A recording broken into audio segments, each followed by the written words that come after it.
ذریعے سے بھی لوگوں کو بتایا کہ یار غار ہوا ہے تو ایسا ہوا کرتے ہیں۔ اور حضرت سیدنا صدیق اکبر رضی اللہ تعالیٰ عنہ ایسا کوئی موقع نہیں چھوڑتے تھے جہاں پر حضرت سیدنا صدیق اکبر کیا کپڑے کا کاروبار کیا کرتے تھے، کیا کرتے تھے، کپڑے کا کاروبار کیا کرتے تھے۔ لیکن جب مکمل اسلام میں آ گئے پھر کیا کپڑے کا کاروبار کرتے تھے، لیکن کیا دین اسلام کی وہاں پر بھی لوگوں کو تعلیم تربیت دیا کرتے کہ دین اسلام یہ ہے، یہ سکھاتا ہمیں، سیدھی راہ یہ ہے، سب کو بتاتے تھے۔ کوئی مجمع اگر کھڑا ہو، یہاں پر آپ نے دیکھا ہوگا اگر کوئی ساتھ بیٹھے ہو تو کیا ایسے ہی یہ وہ ادھر ادھر کی باتیں کریں گے، لیکن کیا صدیق اکبر رضی اللہ عنہ جس مجمع میں ہوا کرتے تھے بات کس کی کرتے تھے؟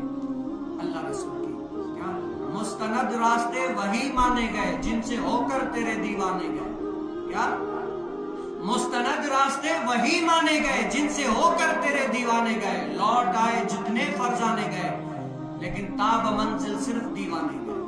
ہم گئے تاب منزل صرف دیوانے گئے۔ صدیق اکبر رضی اللہ عنہ اس مجمع میں بیٹھ کر کس کی؟ اپنے اللہ رسول کی باتیں سنایا کرتے تھے۔ اور یہ تو مسلمان ہے، آج تو کوئی ایسی بات نہیں ہے۔ مسلمانوں کو تو چلو آپ تبلیغ کی دعوت دیں، ان سے مار کھانے کا ڈر نہیں ہوتا کہ یہ نہ مانیں گے ماریں گے، یہ وہ نہیں، بلکہ صدیق اکبر رضی اللہ عنہ دیکھتے تھے کفار ہیں، کون ہے؟ کفار ہیں، ساتھ جمع ہوئے ہیں، لیکن وہاں پر بھی صدیق اکبر کیا کرتے تھے؟ لوگوں کو دین اسلام کی تعلیم دیا کرتے تھے۔ عیسائیوں کا بڑا مجمع، جب پاس میں بیٹھے ہوئے عیسائی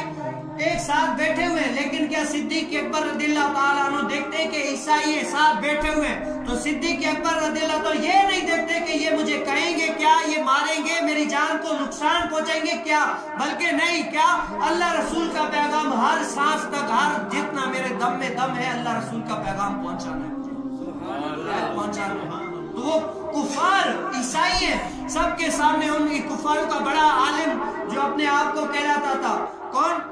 عالم ہے لیکن ان کا نام فخاص تھا، عالم ساتھ بیٹھے مجمع، لیکن اس ٹائم میں سب کو دین اسلام کی دعوت دے رہے کہ صدیق اکبر اے عیسائیوں اللہ رسول کے پیغام کو مانو، اللہ ایک ہے، بہت سارے نہیں ہیں، کیا حضور علیہ السلام اللہ کے رسول ہیں جو توریت میں بھی ان کی نشانیاں پوری ہیں، اور جو جنہوں نے ہمیں بتایا ہے کہ دین اسلام یہ، ان پر کلمہ پڑھو، اللہ رسول کو مانو، کیا اللہ رسول کو مانو۔ تو وہ کیا کرتے؟ مسخرہ طور پر، مذاقی طور پر کہتے ہیں کہ اے صدیق ہمیں تمہارے خدا کی ضرورت نہیں ہے، بلکہ کیا تمہارے خدا کو ہماری ضرورت ہے، ہمیں تمہاری مدد کی ضرورت نہیں ہے، بلکہ کیا تمہیں ہماری مدد کی ضرورت ہے۔ اس طرح کہنے لگے تو آپ نے سنا صدیق اکبر رضی اللہ تعالیٰ جیسا نرم مزاج کوئی تھا ہی نہیں، کیا صدیق اکبر رضی اللہ تعالیٰ جیسا نرم مزاج کوئی تھا ہی نہیں، لیکن کیا اس وقت جب حضور علیہ السلام کی باری آتی ہے تو صدیق اکبر سب ان کے مجمع میں سارے لوگ ان کے رکھ کے دیتے ہیں چماٹ، اور کہتے ہیں کہ میرے یار کے بارے میں اگر کسی نے کہا تو اس کی گردن اڑانے تک بھی دیر نہیں کروں گا، کیا کروں گا؟ گردن اڑانے تک بھی دیر نہیں کروں گا۔